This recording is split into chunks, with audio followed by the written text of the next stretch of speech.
Et c'est l'heure de votre JT sur Val de Loire TV, un JT présenté par Faustine Luneau. Bonsoir Faustine. Bonsoir Aurélien, bonsoir à tous. Juste avant les titres, un point sur votre météo de demain. C'est la grisaille qui est attendue tout au long de la journée dans nos deux départements. Des températures stationnaires, la minimale sera de 4 degrés, la maximale de 9 degrés. À la une de ce journal, blocage et opération escargot à Blois aujourd'hui. Ce sont les agriculteurs de la coordination rurale et l'Union nationale des taxis qui manifestent pour dénoncer la baisse de leurs revenus. Ils demandent au gouvernement de revenir en arrière sur plusieurs mesures. On verra lesquelles.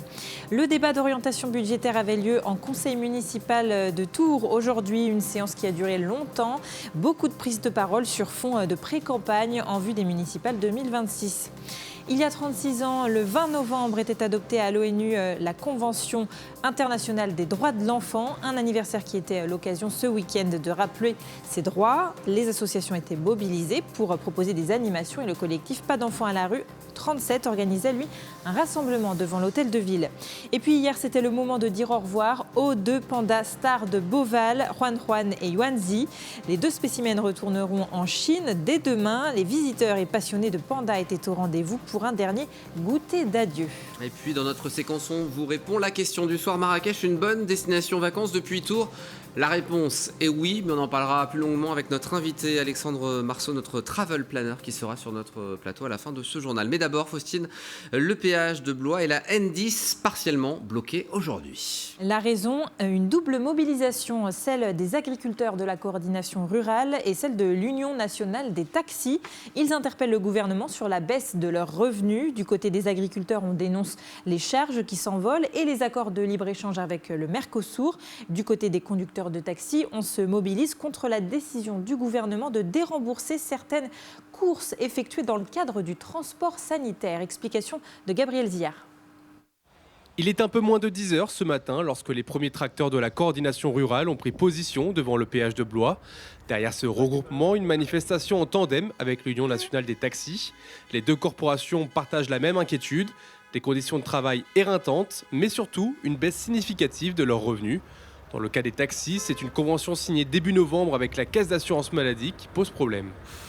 Lorsque, pour faire simple, on était par exemple pour une hospitalisation à 2 € du kilomètre, aujourd'hui on se retrouve à 1,13 € du kilomètre. On emmène des gens malades, donc on fait attention à eux, on n'a pas envie de les abandonner sur le bord de la route en disant vous, je ne fais plus ce transport-là parce qu'il n'est pas rentable. Du côté des agriculteurs, là aussi, c'est un accord qui a mis le feu aux poudres.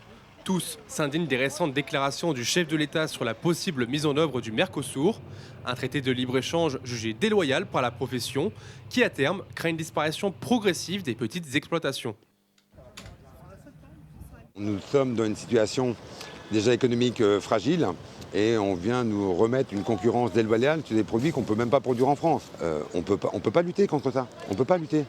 À l'heure où ce reportage est enregistré, la mobilisation des agriculteurs, elle, se poursuit sur l'ensemble du département, et ce, pour une durée indéterminée, a indiqué la coordination rurale. Après l'Assemblée nationale, c'est au tour des élus de la ville de Tours de débattre sur les orientations budgétaires pour 2026. C'était l'objet aujourd'hui de la séance en conseil municipal. Les élus ont débattu longuement sur le niveau de taxation et les investissements à réaliser dans une ambiance presque de pré-campagne, car chacun a en ligne de mire les municipales 2026. Alors, beaucoup d'incertitudes liées à la situation nationale et à la non-adoption du projet de loi de finances. L'État pourrait mettre à contribution la municipalité à hauteur de 2,9 millions d'euros. Arnaud Potier. Pour les orientations budgétaires 2026 de la ville de Tours, la majorité présente 5 grandes orientations avec par exemple un haut niveau d'investissement, 50 millions d'euros en 2025 et 40 millions d'euros en 2026, un cofinancement supérieur à 25%, des efforts pour le CCAS et les centres sociaux, mais surtout la poursuite du désendettement de la ville. On a une dette qui, fin 2019, était à 211 millions d'euros et qui, fin 2026, sera à 165 millions d'euros. Donc une très forte baisse de la dette. Aujourd'hui, c'est une dette qui est stabilisée, qui va encore baisser pendant quelques années. Et puis elle va se stabiliser après. Et donc du coup, les frais financiers ont fortement baissé aussi. Et donc du coup, ça coûte moins cher à la collectivité. Et toutes ces économies que l'on fait sur les frais financiers, qu'on ne paye pas aux banques, ils peuvent servir pour soutenir les actions de politique publique. Ces actions de politique publique ont été abordées ce matin. Les travaux du gymnase du Halbardier et de l'école Claude Bernard, la poursuite du plan Nature en ville ou encore la rénovation thermique. Chaque investissement a été questionné par l'opposition. Ce débat d'orientation budgétaire étant le dernier du mandat d'Emmanuel Denis, l'occasion était donnée aux forces adverses de dresser un bilan. Insatisfait par rapport à l'assainissement financier qui a été opéré depuis 6 ans sur la ville de Tours, et puis un bémol quand même par rapport à ces orientations budgétaires et au cap que l'on veut donner à notre ville, où c'est plutôt le brouillard, on ne voit pas trop vers où la ville veut aller. Si tous les groupes se félicitent du désendettement de la ville, les positions divergent fortement sur les investissements à mener. Échéance électorale oblige, chaque candidat a pris la parole pour exprimer sa vision du bilan 2020-2026. La vraie question aujourd'hui, on est à quasiment 6 ans, on est à une fin de mandat d'Emmanuel Denis, de sa majorité municipale. La vraie question, c'est de l'investissement, oui, mais pour faire quoi? De la dépense, oui, mais pour faire quoi? Il a semblé que pendant ce mandat, les priorités étaient pour le vélo et ils n'étaient pas pour d'autres sujets qui me sont très chers, sur la sécurité, sur les investissements des équipements sportifs ou des équipements encore culturels. Après 5 heures de débat, tous ont pris note de ces orientations. Le vote du budget se tiendra le 15 décembre prochain.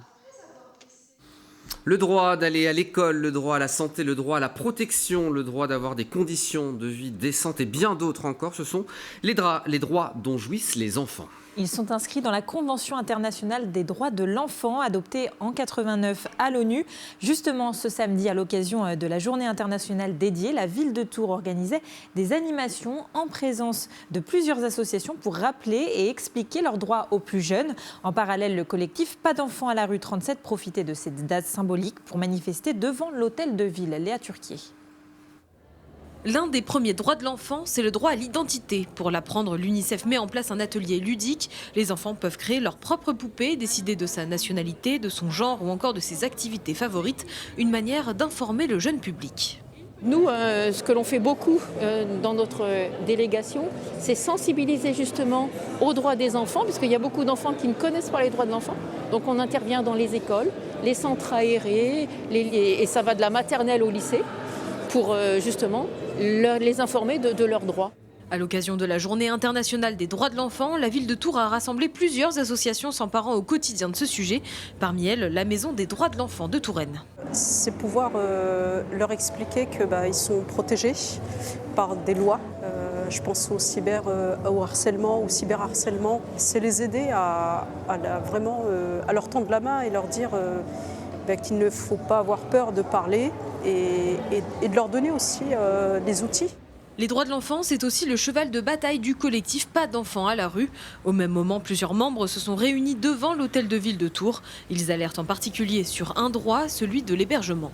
Nous, on constate qu'à Tours, un de ces droits fondamentaux n'est toujours pas respecté par l'État. C'est-à-dire le droit au logement. Toute personne sans abri en situation de détresse médicale, psychique ou sociale a accès à tout moment à un dispositif d'hébergement d'urgence. On demande juste l'application de la loi. Le collectif annonce que 31 enfants et leurs parents se sont retrouvés sans hébergement la semaine passée. Ce samedi, l'association féministe Nous Toutes 37 organisait aussi une action en souvenir des victimes de féminicide. Elle proposait un atelier de création d'affiches à la Maison internationale populaire de Tours, des affiches listant le nom de toutes les femmes décédées sous les coups d'un homme qui ont ensuite été brandies lors d'un rassemblement à 14h sur la place Jean Jaurès. L'objectif était de faire un famage, l'équivalent d'hommage, mais pour les femmes, car depuis janvier 2025, on dénombre 160 féminicides en France.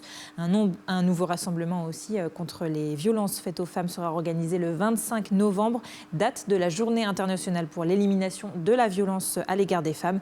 Ce sera à 18h devant le CCCOD à Tours. 2 des 4 pandas de Beauval vont quitter le parc demain matin pour rentrer en Chine. Il s'agit de Juan et Yuanzi, les parents des 2 jumelles qui étaient nées en 2021. Ils vivaient au zooparc de Beauval depuis 13 ans. Hier, c'était donc des adieux pleins d'émotions pour les visiteurs qui viennent très souvent. Un goûter d'au revoir était organisé avec le public. Malgré la pluie, les passionnés de pandas étaient au rendez-vous. Léa Turquier. Ce dimanche, au Zoo-Parc de Beauval, tout le monde a les yeux rivés sur eux. Juan et Yuanzi, ici à l'image, qui se délectent d'un délicieux bambou. Certains ont suivi les pandas depuis leur arrivée ici en 2012, alors c'était important pour eux de venir leur dire au revoir. C'est le cas de Véronique. On est fans de pandas, on les aime beaucoup et c'est les premiers pandas qu'on avait vus en vrai. C'est la vie aussi, Juan est malade et il vaut mieux qu'elle soit en Chine pour être mieux soignée. Donc en attendant, leurs 2 filles restent, donc on aura quand même des raisons de venir à Beauval. Véronique n'est pas la seule à avoir fait le déplacement. Malgré une météo capricieuse, les visiteurs sont là. Mélanie arrive de Nantes pour ce dernier goûter. Avant, je venais tous les mois avec donc le pass premium. Maintenant, j'essaie de venir moins souvent quand même parce qu'il y a la route, mais j'essaye d'être quand même régulièrement aux Zoo de Beauval. Ça fait un petit pincement au cœur, mais c'est nécessaire aussi pour eux et puis pour la préservation des pandas.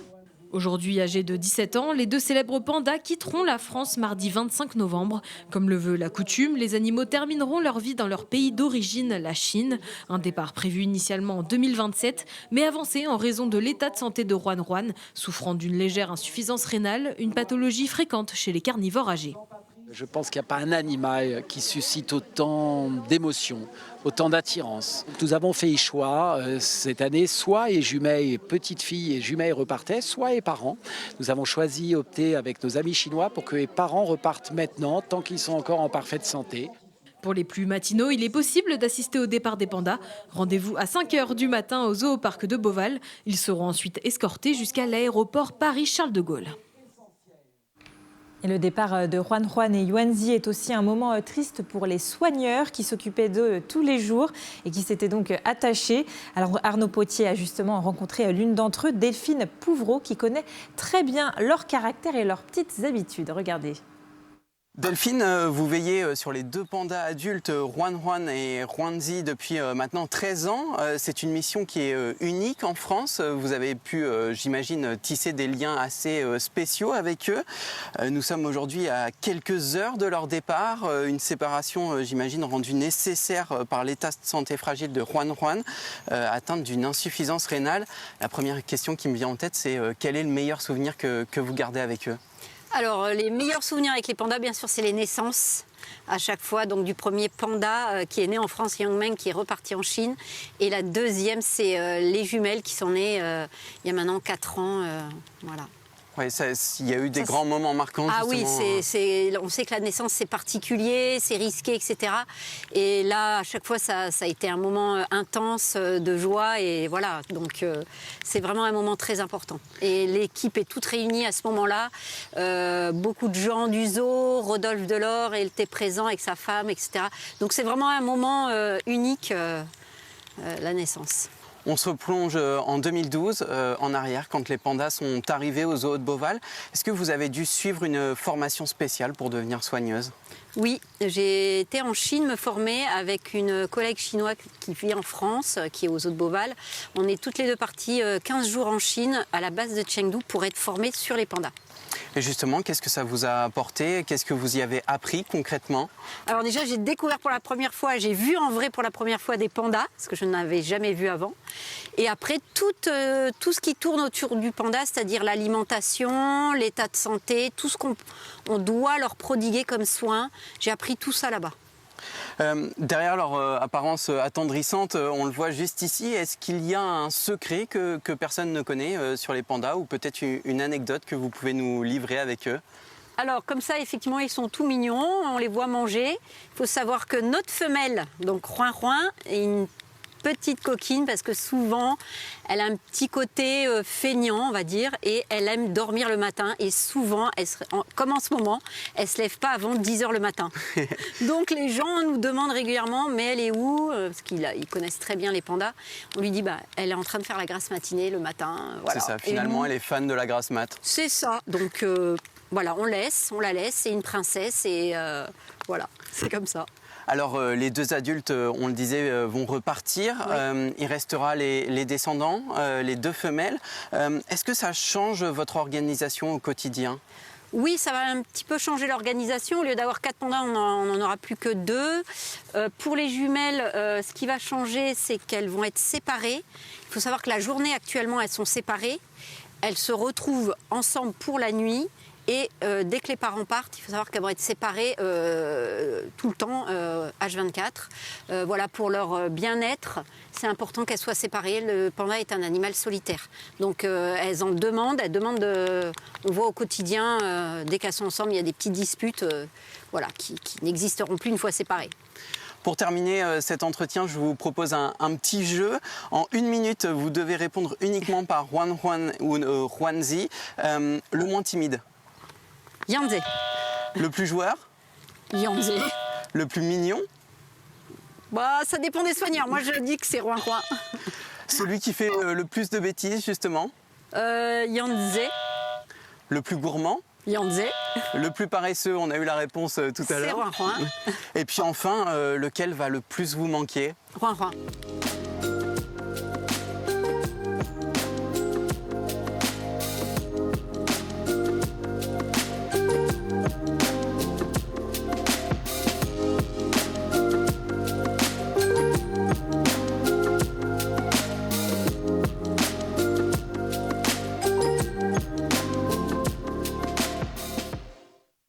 Et on souhaite un bon voyage à nos 2 pandas qui vont nous manquer terriblement. Un mot de sport à présent, Faustine, avec ses 3 médailles pour la gymnaste avoinaise Elena Cola au championnat du monde junior à Manille.